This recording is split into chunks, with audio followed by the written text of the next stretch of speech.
नमस्कार, भारत मित्र लाइव में आप सभी का स्वागत है। मैं हूं आपके साथ रवि मिश्रा। देश देशांतर में हम देखेंगे देश दुनिया से जुड़ी हुई खबरें, लेकिन उससे पहले नजर डाल देते हैं सुर्खियों पर। बज गया 5 राज्यों में विधानसभा चुनाव का बिगुल। उत्तर प्रदेश, उत्तराखंड, पंजाब, मणिपुर और गोवा में आचार संहिता हुई लागू। चीन के सरकारी दफ्तर में हुआ ब्लास्ट, 16 लोगों की मौत। केंद्र सरकार ने बंद किए कई सोशल मीडिया अकाउंट, फर्जी वीडियो वायरल होने के आरोप में की कार्रवाई। भारत में ओमिक्रॉन के मामले पहुंचे 3071। महाराष्ट्र में सबसे ज्यादा 876 मरीज। 50% ग्राहकों की मौजूदगी के साथ पश्चिम बंगाल में ब्यूटी पार्लर व सैलून खुलने की मिली छूट। चंडीगढ़ में मेयर पद पर बीजेपी और आप में ठनी। मेल एक्सप्रेस ट्रेनों का बढ़ेगा किराया। यात्रियों को टिकट के अलावा देने होंगे 10 से 50 रुपए अतिरिक्त। पूर्व रेलवे में 288 कर्मचारी हुए कोरोना संक्रमित। कर्मचारियों में फैला आतंक और दूसरी बार कोरोना संक्रमित हुए सुजीत बोस। दमकल मंत्री फिलहाल हैं होम आइसोलेशन में। आइए खबरें देख लेते हैं विस्तार से। चुनाव आयोग ने शनिवार को 5 राज्यों में विधानसभा चुनाव की तारीखों का ऐलान किया। उत्तर प्रदेश, उत्तराखंड, पंजाब, गोवा और मणिपुर में 7 चरणों में चुनाव होगा। शुरुआत 10 फरवरी को उत्तर प्रदेश से होगी। सभी राज्यों के चुनाव के नतीजे 10 मार्च को घोषित किए जाएंगे। चुनाव आयोग ने कहा कि कोरोना के बीच 5 राज्यों के विधानसभा चुनाव में सख्त प्रोटोकॉल का पालन कराया जाएगा। 15 जनवरी तक किसी भी तरह के रोड शो, रैली, पद यात्रा, साइकिल व स्कूटर रैली की इजाजत नहीं होगी। वर्चुअल रैली के जरिए ही चुनाव प्रचार की इजाजत होगी। जीत के बाद किसी तरह का विजय जुलूस भी नहीं निकाला जाएगा। मुख्य चुनाव आयुक्त सुशील चंद्रा ने कहा कि देश के 5 राज्यों में 690 विधानसभाओं में चुनाव कराए जाएंगे। सभी चुनाव कर्मियों को कोरोना वैक्सीन की दोनों डोज लगी होगी। जिन्हें जरूरत होगी उन्हें बूस्टर डोज भी लगाई जाएगी। दक्षिण पश्चिम चीन के चोंगीकिंग शहर के एक सरकारी दफ्तर के कैफेटेरिया में हुए धमाके में कम से कम 16 लोगों की मौत हो गई, जबकि 10 से ज्यादा लोग गंभीर रूप से घायल हो गए। धमाका इतना जोरदार था कि कैफेटेरिया की दीवार ढह गई और वहां मौजूद लोग उसमें फंस गए। इस हादसे की वजह गैस का रिसाव होना माना जा रहा है। मलबे में फंसे लोगों को बाहर निकाल लिया गया है।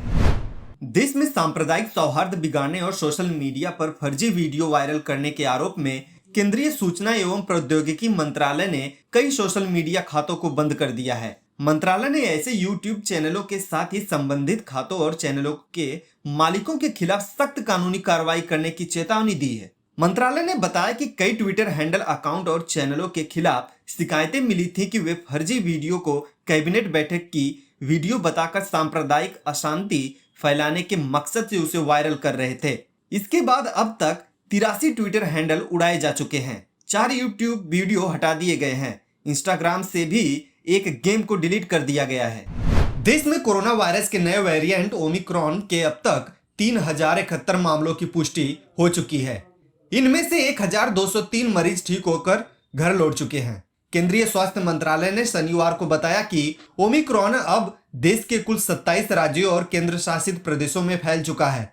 महाराष्ट्र में ओमिक्रॉन के सबसे ज्यादा मामले सामने आए हैं। यहां इस नए वेरिएंट के 876 मामले सामने आ चुके हैं। दूसरे नंबर पर दिल्ली और तीसरा नंबर कर्नाटक का है।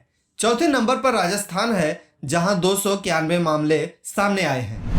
अब कुछ शर्तों को मानते हुए सैलून एवं ब्यूटी पार्लर खोले जा सकते हैं। राज्य सरकार की तरफ से शनिवार को नई निर्देशिका जारी कर कोविड पाबंदियों में यह छूट दी गई है। 50% ग्राहक ही सैलून या ब्यूटी पार्लर में मौजूद रह सकते हैं, यानी ग्राहकों की भीड़ नहीं लगाई जा सकती। निर्धारित समय रात 10 बजे तक नियमों को मानते हुए सैलून और ब्यूटी पार्लर को खोलने की अनुमति दी गई है। सैलून या ब्यूटी पार्लर में वे ही कर्मी काम कर सकते हैं जिन्होंने वैक्सीन की दोनों डोज ले ली हो। राज्य सरकार द्वारा लागू कोविड प्रोटोकॉल को पूरी तरह से मानना होगा। इसके साथ ही नियमित समय पर सैलून और ब्यूटी पार्लर को सैनिटाइज भी करना होगा। केंद्र शासित प्रदेश चंडीगढ़ में मेयर पद को लेकर आम आदमी पार्टी और बीजेपी के बीच सियासी घमासान जारी है। निकाय चुनाव में सबसे बड़ी पार्टी बनकर उभरने वाली आप ने मेयर चुनाव में धांधली का आरोप लगाया है। दरअसल चंडीगढ़ नगर निगम की 35 सीटों में से 12 सीटें जीतने वाली बीजेपी की सरबजीत कौर चंडीगढ़ की मेयर बन गई हैं। इसके विरोध में 14 सीटें जीतकर सबसे बड़ी पार्टी के तौर पर उभरी आम आदमी पार्टी ने धरना शुरू कर दिया। मौके की नजाकत को देखते हुए मार्शलों को बुलाया गया, जिनके साथ नवनिर्वाचित पार्षदों की धक्का मुक्की हो गई। कोरोना संक्रमण की मार झेल रहे देश के लोगों को अब ट्रेन में सफर करने के लिए अतिरिक्त किराया देना होगा। यात्रियों को सफर करने के लिए अनारक्षित सीटों से लेकर वातानुकूलित सीटों के लिए टिकट की कीमत में 10 रुपए से लेकर 50 रुपए अतिरिक्त देने पड़ सकते हैं। रेलवे का कहना है कि इससे और स्टेशनों को अपग्रेड किया जा सकता है। रेलवे इस अतिरिक्त पैसे को स्टेशनों को बेहतर बनाने और अत्याधुनिक सुविधाओं के सुधार के लिए काम में लगाएगा। हालांकि इसे लेकर सवाल भी उठ रहे हैं। कहा जा रहा है कि स्टेशनों के सुधार के लिए रेल बजट में फंड आवंटित किया जाता है, तो फिर यात्रियों से अतिरिक्त पैसे वसूलने का क्या मतलब है। पूर्व रेलवे के कर्मचारियों पर भी कोरोना की गाज गिरी है। सिर्फ 24 घंटे में पूर्व रेलवे के 288 कर्मचारी कोरोना संक्रमित हो गए। इनमें 80 लोगों को अस्पताल में भर्ती कराया गया है। बताया जा रहा है कि कोरोना की लहर में भी यही स्थिति देखी गई थी। तमाम नियमों के पालन के बाद भी लॉकडाउन के बाद जब रेल परिसेवा चालू हुई, उसके बाद से एक एक कर्मचारी कोरोना से संक्रमित होते चले गए। कोरोना की बढ़ती रफ्तार से रेलवे कर्मचारियों में भय का माहौल है। अब ममता सरकार के मंत्री भी कोरोना की चपेट में आने लगे हैं। मंत्री अरूप विश्वास के बाद अब दमकल मंत्री सुजीत बोस कोरोना संक्रमित हो गए हैं। सुजीत बोस दूसरी बार कोरोना संक्रमण का शिकार हुए हैं। वहीं कृष्णेंदु नारायण चौधरी भी कोरोना पॉजिटिव पाए गए हैं। कई दिनों से सुजीत बोस की तबीयत खराब थी, उनमें कोरोना के विभिन्न लक्षण दिखाई दे रहे थे। इसके बाद मंत्री ने अपना RT-PCR टेस्ट करवाया था।